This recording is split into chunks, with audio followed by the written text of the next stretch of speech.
be presenting on a number of pertinent issues, national issues, as well as our next-gen SKN plans.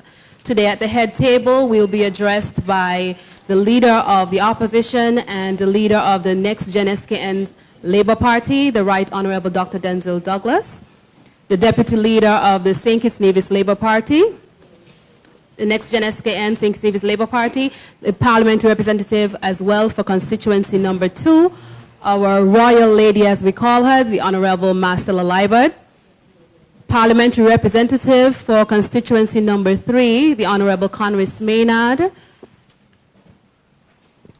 supported by our candidates, Dr. Jeffrey Handley, caretaker for constituency number 1, His Excellency Steve Wensford, the caretaker for constituency number 4, His Excellency Kenneth Kenny Douglas, caretaker for constituency number 5.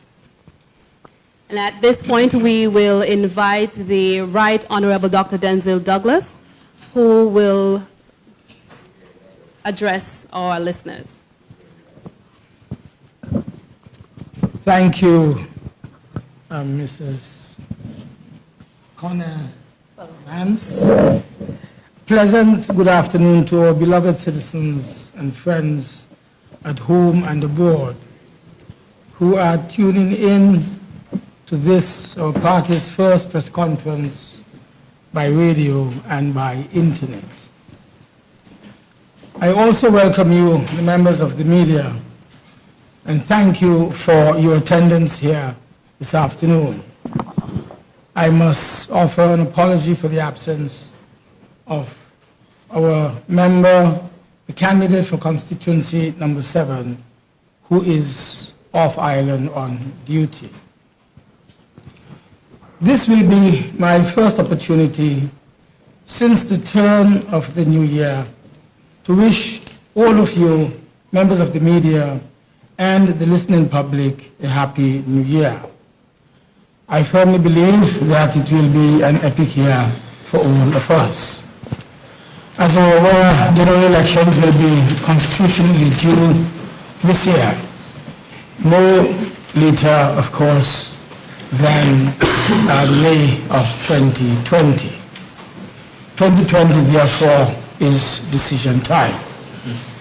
The people of St. Kitts and Nevis will need to make a choice that will set the course in the life of our nation for better or for worse.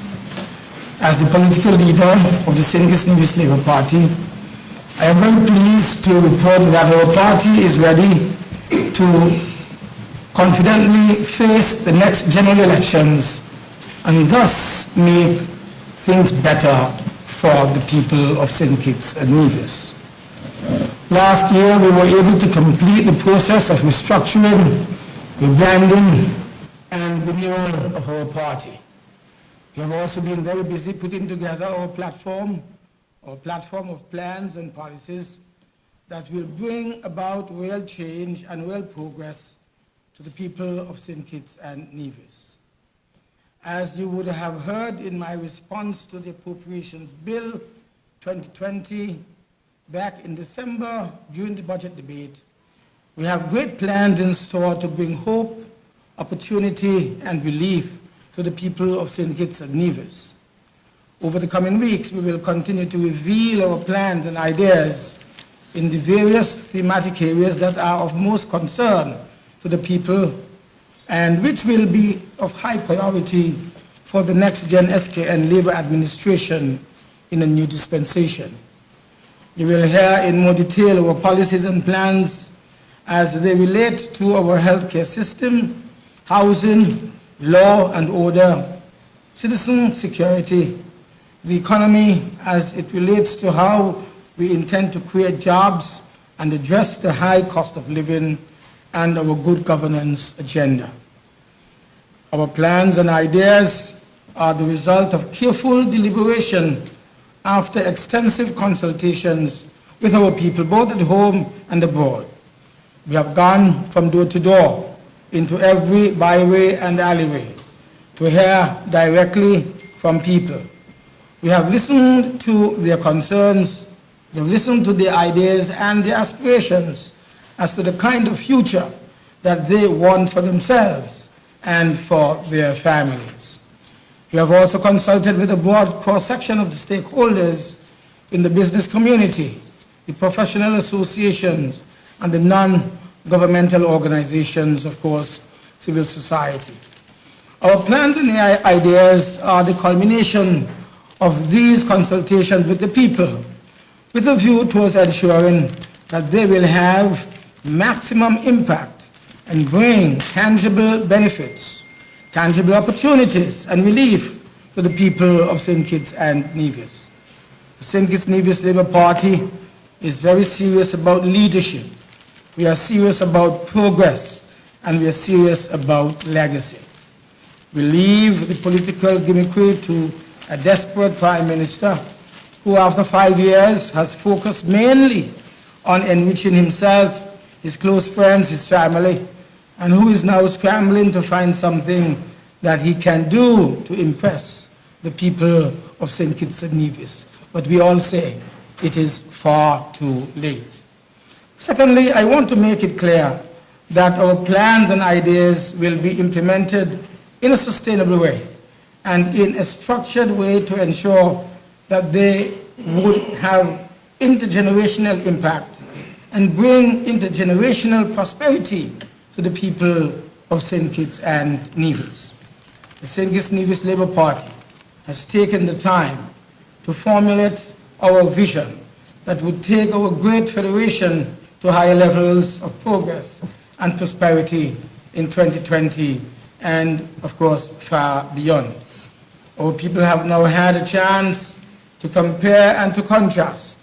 Over the last 5 years, the Harris administration has proven to be an uncaring, incompetent, neglectful, and corrupt government that has taken our country to a new and unprecedented low. In my budget response, I would have identified some alarming trends when it comes to the economy. Unemployment, for example, it is high. The cost of living is high. This is even as economic growth has slowed from robust rates of 6% back in 2014 to negative growth of course, 1.8% in 2017 and negative 1.8% in 2017. In under 5 years in office, the foreign direct investment has fallen from some $516.2 million in 2014 to some $253.9 million in 2018, a decline of more than, of course, 50%.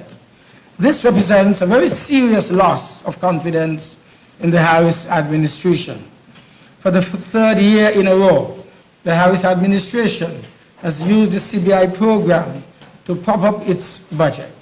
The 2020 budget would not be possible if it did not include the entire amount of non-tax revenue that the CBI is projected to receive. This means that if the CBI fails to deliver for 2020, the government would be in deficit, which means it will have no money to pay for essential services or to pay civil servants. And this particular point is being made because in the Labour administration, the receipts from the CBI were always additional funds to be placed, for example, in a special account to create, for example, a sovereign wealth fund, which would have been tapped in extreme circumstances, for example, when there would have been severe hurricane damage to our country. And these are very worrying trends which confirm that Harris, as the Minister of Finance and Prime Minister, has been such a poor steward of our economy here in St. Kitts and Nevis. The people of St. Kitts and Nevis cannot allow this to continue. The only reason that the impact of the Harris's failures when it comes to the economy, and even more pronounced, is because of the high level of economic performance that they inherited from the former Labour administration. However, if something isn't done quickly to bring investment back to our country, to create jobs, increase our competitiveness, and bring opportunities for our people, St. Kitts and Nevis will continue its rapid descent into economic stagnation and possibly full-blown recession. Such trends do not bode well for our safer or more secure future for our people, contrary to what the Prime Minister would like us to believe. The St. Kitts Nevis Labour Party has the plans and the ideas that will stimulate and drive our economy once again. And we will do so in ways that will bring not only prosperity, but create intergenerational wealth for the ordinary citizens of St. Kitts and Nevis. Our policies will ensure that no man, no woman, no child will be left behind. In a new next-gen SKN economy, we will do the following. 1, resuscitate the CBI program to platinum brand that it once was. In addition to the donation option, and the real estate option, we will create a new development option that will channel the donations directly into a long list of development projects that we want to achieve here for our people. 2, it will attract new investment projects that will create jobs and put our young people back to work. 3, we will explore and we will grow we will develop new industries such as the medical marijuana industry and, of course, the creative industries as well. 4, we will grow our enclave manufacturing sector by attracting more factories that will produce value-added goods and other high-paying jobs. 5, we will bring economic development to all constituencies and find ways and means of using the unique features of each community to create special attractions. 6, we intend to stimulate and grow our small business sector with our Up From Zero package that would allow our small business owners automatic access to one duty-free vehicle and duty-free on all furniture and equipment to be used in our small startup businesses. We will even create a new Ministry of Small Enterprise where our small businesses can go to access these particular benefits and receive the assistance, training, and of course the resources that will help them to succeed. 8, we will provide opportunities, training, and financial instruments that would encourage our citizens not only to save more, but teach them how to invest and build wealth. Our Eastern Caribbean Stock Exchange is second to none in the region. We will teach our people how to invest in this and even how to buy shares in businesses around town so that they can grow intergenerational wealth. The capital market will, in fact, take shape here in St. Kitts and Nevis. These are just a few of the transformative ideas that the next-gen SKN Labour administration will bring to take the economy to higher levels of growth and development. This economy will be supported by a highly skilled, competent, innovative, and efficient public service. For this to happen, there must be a radical shift in how our government institutions, our ministries, our departments, and our agencies presently operate. The creation of a next-generation public service is a national imperative if St. Kitts and Nevis is to remain competitive. We have to ensure that there is increased productivity within the public service. In order to achieve these things, our next generation approach to public administration must be more impactful and create a more engaged workforce. Happy and engaged public servants mean happy citizens, which will bring economic social, and environmental benefits. And as I was revealed only earlier this week on Tuesday, I want to again emphasize the following. One, a new next-gen SKN government will ensure that our civil servants will be paid twice every month to ease the pain of the long wait between the salaries which are presently monthly paid. Two, we will implement a significant increase in civil servant salaries to bring wage levels closer to international standards and adjust to the high cost of living here in St. Kitts and Nevis. This is an imperative. This is a must, and it will be done as soon as we take office after the general elections. Three, we will implement professional development training for our senior civil servants, paid for by the various ministries to ensure that they keep abreast of the latest best practices and pioneering techniques. Four, we will introduce flexi hours, where government employees can shift their everyday schedules based on the demands of their family life. In closing, our next-gen SKN economy will be one in which every citizen matters because it is all about you, and one in which the public service also to each public servant, the country and the government will matter, because we believe that every public servant has to be treated with the highest regard and respect. I stop here for now. Thank you. Thank you. Thank you, Comrade Leader.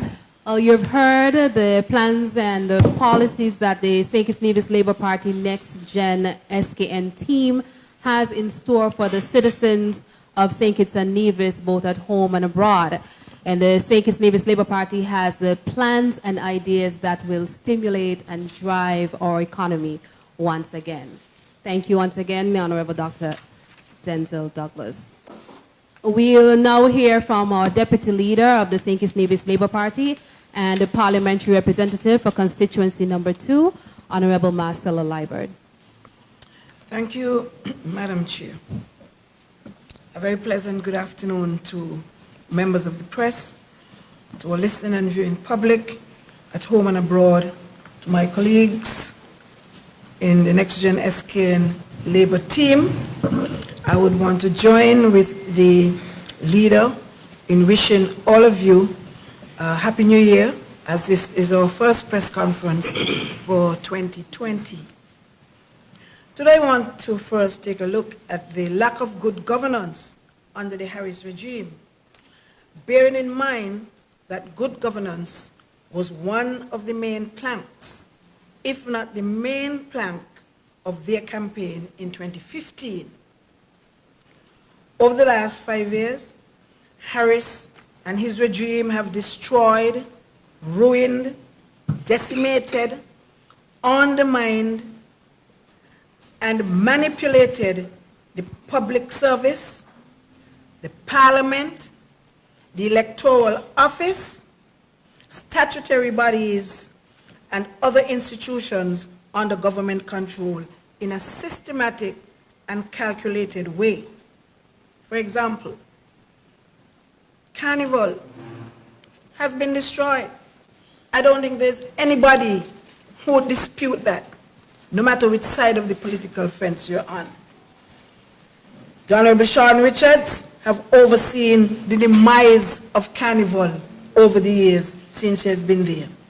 We want to thank all of the organizers of private events, which have really kept the Carnival going. Carnival shows have seen rapid decline, and the children's Carnival was pathetic.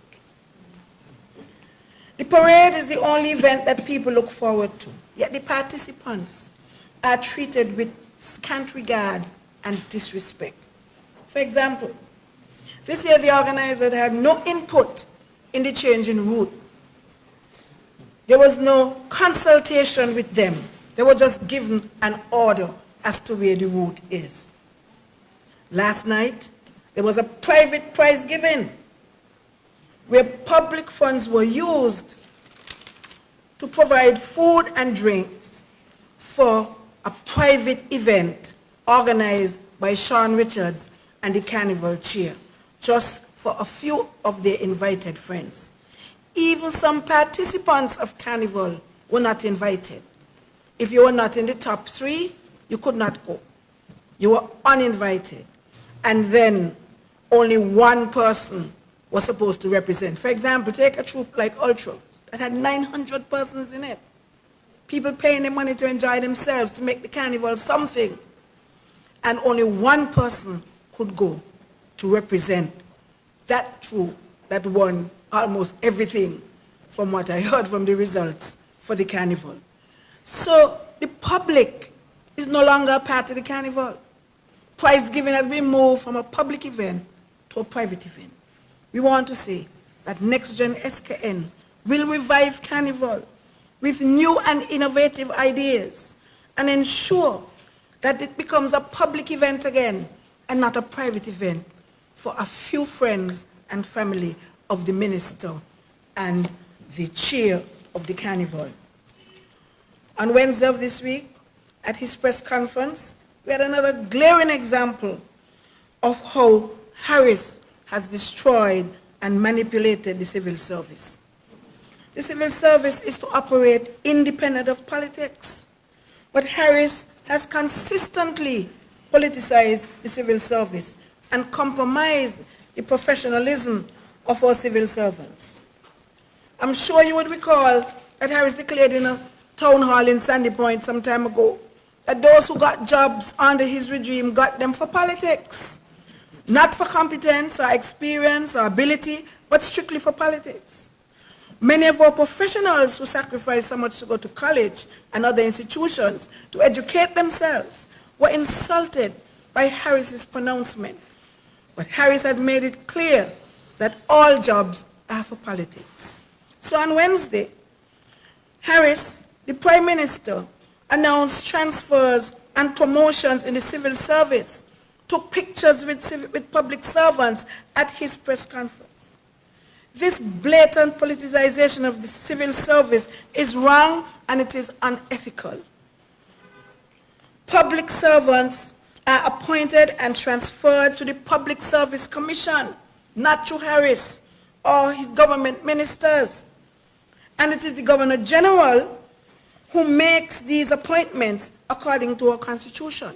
If you look at Section 79, particularly 2A, you would see that is how it is done. Not for the Prime Minister to go out there and announcing transfers and promotions in the civil service. So in his announcement, Harris interfered with the constitutional process and has compromised the Public Service Commission and the Governor General in the process. I am told that some of the very people whose names he's calling are being transferred. They have nothing to show that this has happened. So he's making an announcement and they don't even have anything from the Governor General or the Public Service Commission to that effect, even though that is what the Constitution says. We have witnessed the blatant politicization of the police force. The commissioner sent on forced leave. Other members of the High Command sent on forced leave. Both eventually removed from the force highly trained police officers and replaced by those police officers of lesser training, but who Harris believes will carry out his bidding. We have seen the politicization of statutory bodies and other institutions, where the boards of the Social Security, Development Bank, and National Bank are now running those institutions on a day-to-day basis. Much to the distress and annoyance of the workers in those institutions, but who continue to remain silent on these matters for fear of losing their jobs. Harris is able to appoint his family members and close friends in top positions without any interviews, without any advertisement of these posts as required by law. So he is in fact breaching the laws, flouting the laws to make sure that his family and close friends get these appointments, as we saw with the appointment of his sister as a magistrate, his other sister as head of payroll, his niece, who got 2 promotions within probably 2 years from junior clerk to administrative officer, his brother in the prison, his brother at Development Bank, who went from general manager to CEO, and his salary practically doubled in the process, just for a change of name. One of his close campaigners appointed as a permanent secretary who never before worked in the civil service, catapulting her over civil servants who understand the system and who have the experience and who are better qualified, and again, without any interviews and without any advertisement of the post. The appointment of PLP officers to chair Development Bank and to head Social Security. Civil servants and workers in statutory bodies and other institutions are at their lowest morale. Is this the good governance we said that we voted for? Is this it? But I want them to say to them to take courage. Hope is around the corner. Elections must be held shortly, and we will all have a chance to rid these institutions and our country of the Harris regime and bring back good governance and respect for professionalism to these institutions and to our country. I want to end by saying that this month would make 10 years since I've been honored to be the parliamentary representative of the people of Central Bastille. I have had 5 years in government and 5 years out of government. While in government, just around about the time of the change of government, there were several ongoing projects in Central Bastille. To date, those projects remain the same way that they were 5 years ago. So I want to assure the people of Central Bastille that at our return to office, we will definitely resume and continue those projects, and of course, introduce other new innovative projects to the people of Central Bastille. Over the 10 years, I have been a faithful and humble servant of the people of Central Bastille. Our mantra of stronger families and safer communities remain, and that is the backdrop to all our projects and programs in the area. We will celebrate a week of activities for our 10th anniversary, beginning on the 24th of January with a Constituency Appreciation Day, an open day at our office. We invite all to drop in, ask questions, give your advice, and be refreshed. Other activities include church services, walkthroughs, a town hall, a day for visiting the elderly and for visiting our preschools, basketball match, a 10th anniversary breakfast, and we will end with a women's conference on the 2nd of February, promoting women in leadership. I want to end today with an announcement. And so I announce today that I will adopt all the preschools, nurseries in private preschools and nurseries that is in Central Bastille. I will create a foundation to provide modern equipment, training, and modern technology to further advance and provide greater assistance to the management and staff of our private preschools and nurseries. Investing in our children's early education is an investment in our country's future. I want to thank the good people of Central Bastille for their support over these 10 years and for opening their homes to me as me and my team canvass from house to house. We truly appreciate it, and I'm confident that with God's guidance and the support of the people of Central Bastille, we will return to office to bring hope and relief to the people of Central Bastille and the people of St. Kitts and Nevis. Thank you. Thank you, Deputy Leader Honorable Marcella Liebert, for such an informative presentation. As the Honorable Marcella Liebert outlined, for over the past 5 years, 4 to 5 years, we have heard about the barefaced corruption and nepotistic behavior from the various members of the Harris-led government and the rapid decline of the various facets that they govern. She outlined good governance, which is something that we the St. Kitts Nevis Labour Party have placed at the forefront by creating the Code of Ethical Conduct. This is something that our candidates have already signed, showcasing their commitment to the people of the St. Kitts and Nevis. And I want to take this opportunity as well to congratulate Honorable Marcella Liebert on her 10-year anniversary this month. And to welcome our chairman of the St. Kitts Nevis Labour Party, Honorable Dr. Terence Jew, who is now joining us as well.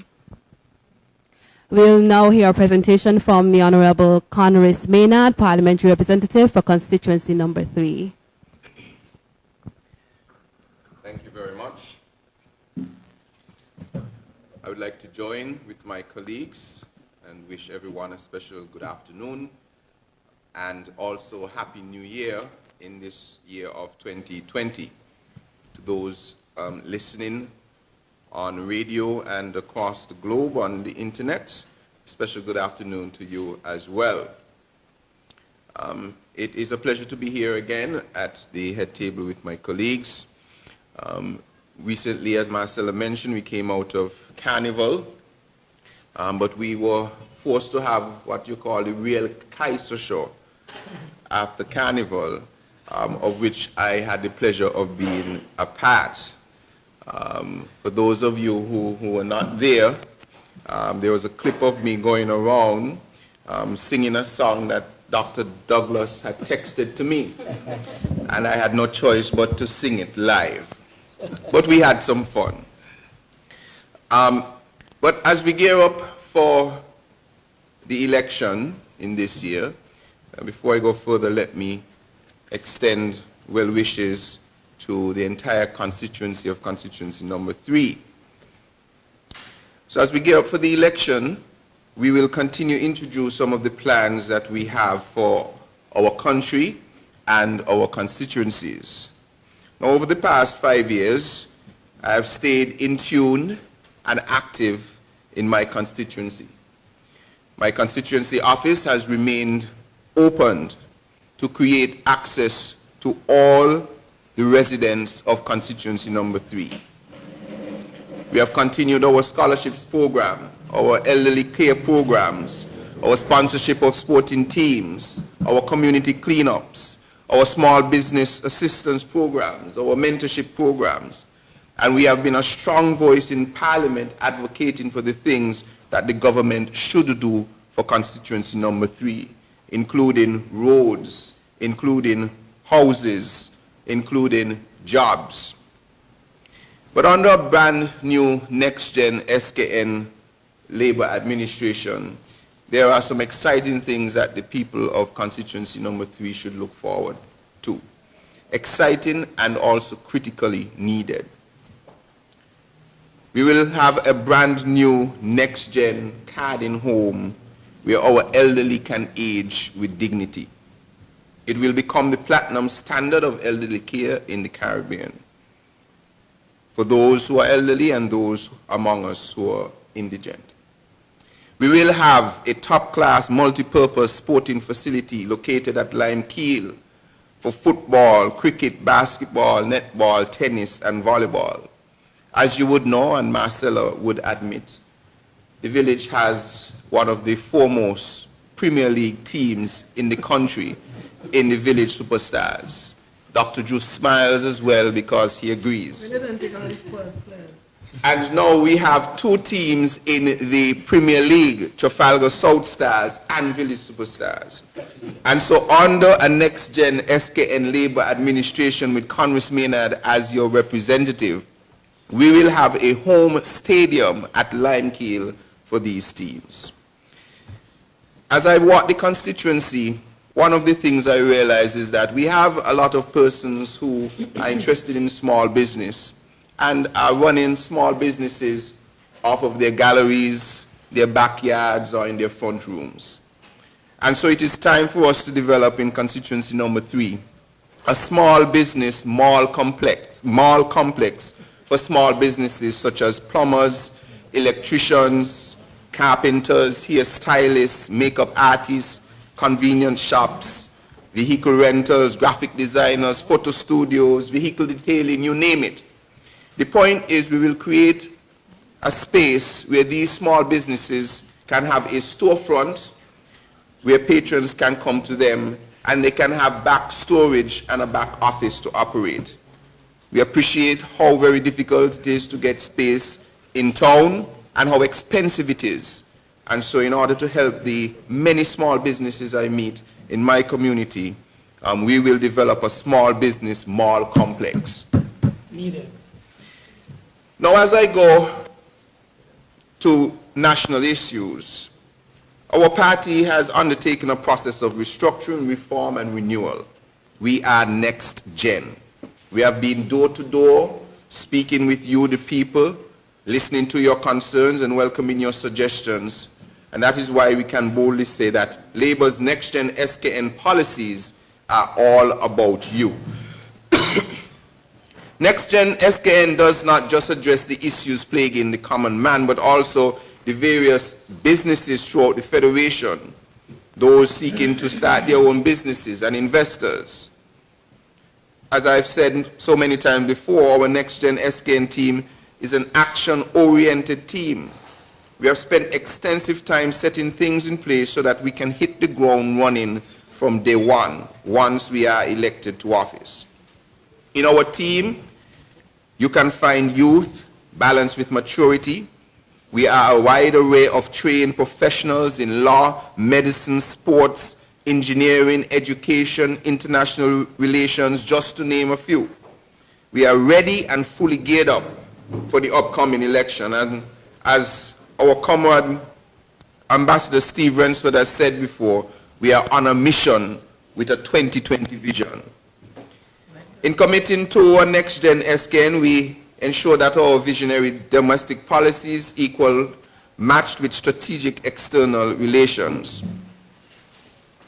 Some time ago, Comrade Dr. Joe mentioned our shadow ministries, and our team has circulated one on social media, which is geared to give an indication of some of the issues we will be talking on, and not necessarily a hard and fast approach as to who will be minister of what. So I'd like to take some time today to speak about the plans in relation to foreign affairs and tourism. Under Labour, St. Kitts Nevis became the leading country in the OECS in most categories of development. We earned a justified reputation for regional leadership and innovation.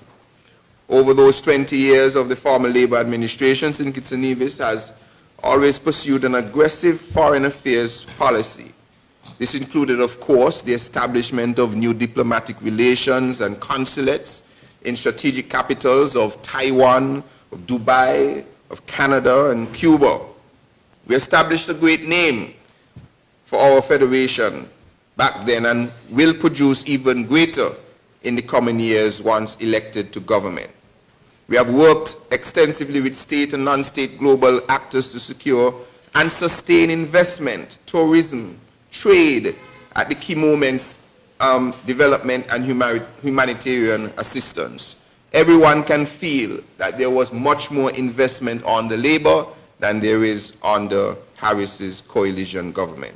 Our tourism sector, like many other ministries within our federation, is struggling to reach new heights. They have used the same plans that were left and have not built on them.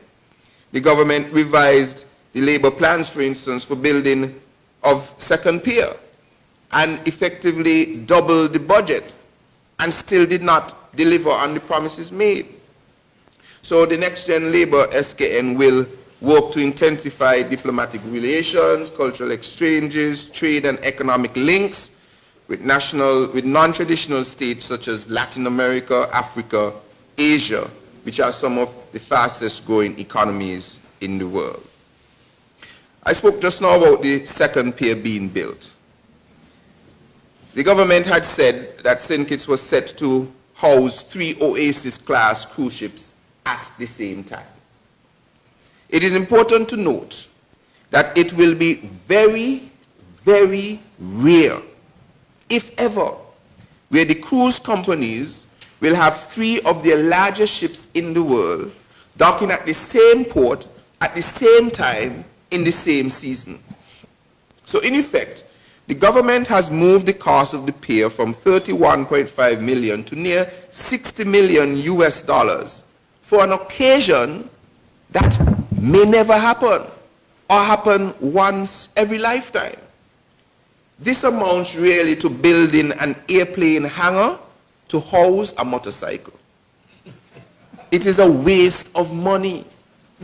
Meanwhile, we hear heart-wrenching stories of the dangerous shortages at our hospital, whether in staff or in equipment. People are afraid to go to our hospitals. Meanwhile, the laptop program has been stopped. The tuition assistance program at CFBC REACH has stopped. We still have no Bastille High. There is still no $500 livable wage. But we can spend in about $30 million excess on a cruise pier to build an airplane hangar to house a motorcycle. Additionally, due to their incompetence and rush to get campaign photos and talking points, the pier was built over a huge bedrock that will not allow any of these same larger ships to be docked there for the meantime. This is why to date, the larger vessels are docked at the first pier and the much smaller vessels at the new pier.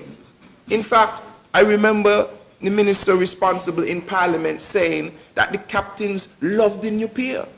But whenever there are 2 or less ships coming into St. Kitts, they're always berthed at the first pier. Don't tell me why are the captains choosing to berth at the first pier when the second pier is available. So this was just a mere attempt to hoodwink the people of St. Kitts and Nevis, just to say that we have the pier working. But don't we care anymore that we have spent $30 million excess for an occasion that may only happen once or twice in our lifetime?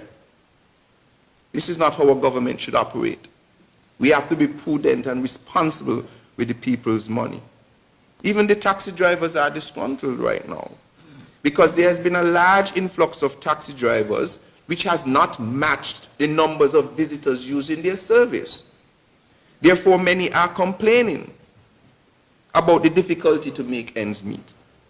There are no proper regulations in place for our taxi drivers either. We hear of manipulation of prices and tours to benefit some and to the loss of others. There has been no proper leadership on this front. Finally, Labour values the people of St. Kitts and Nevis. We are a party of the people for the people, whether living at home or abroad. Therefore, we aim to foster greater relations with Kittitians and Nevisians within the diaspora. We will rebuild the Regional Integration and Diaspora Unit in order to foster more active and significant representation at the CARICOM and OECS levels and improve partnership nationally. The St. Kitts and Nevis Labour Party, Next Gen, SKN team, values our nationals abroad. We always have, and we always will, especially because of the role that the overseas nationals play as active citizens in the cause of nation building. The diaspora increasingly represents a key market and source of external investment and resources. I can recall Richie Bunting at our New York Town Hall meeting speaking to investment opportunities within our federation for our nationals abroad, encouraging our fellow patriots